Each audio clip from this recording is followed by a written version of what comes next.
radioactive iodine ka procedure, makakalbo ka? Ang sagot po ay hindi. Hindi naman po ito isang chemotherapy mga mima ko. Ito pong radioactive iodine ay isang gamot po siya na iinumin natin at mataas siya sa radiation. Kailangan nyo lang po talaga mag-isolate or depende pa nga po yan sa magiging advice ng doktor nyo.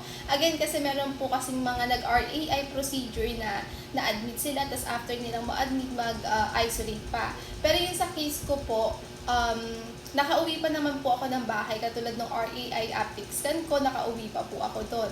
Tapos, yung RAI therapy ko is nakauwi po ako, hindi naman ako inadmit sa hospital.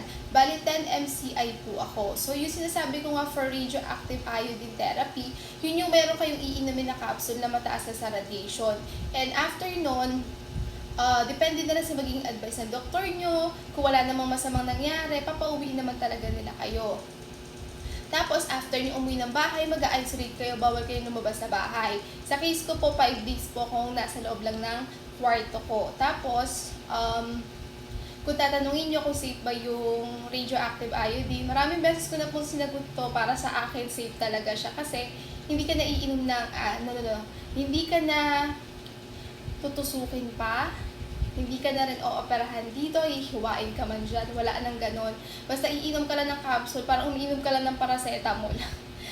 Diba? Kasi marami pa rin talaga may doubt, kasi hindi ko naman po kayo masisisi. Gaya nga nasabi ko, may nag-message din sa akin before na nagpa-undergo siya ng RAI and naapektuhan nga yung eyes niya and na-trigger pa ata yung grave disease niya. So, kayo mag-alala, ako din naman po, toxic goiter grave disease po ako.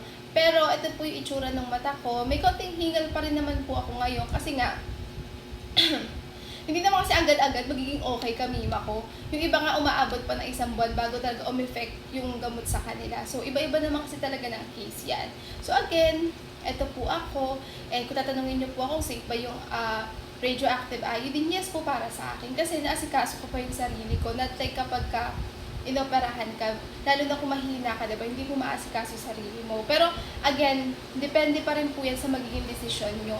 So, marami pa naman kayong time, marami pa naman kayong oras para mag-isip dyan. So, ayun lang po. Bye-bye!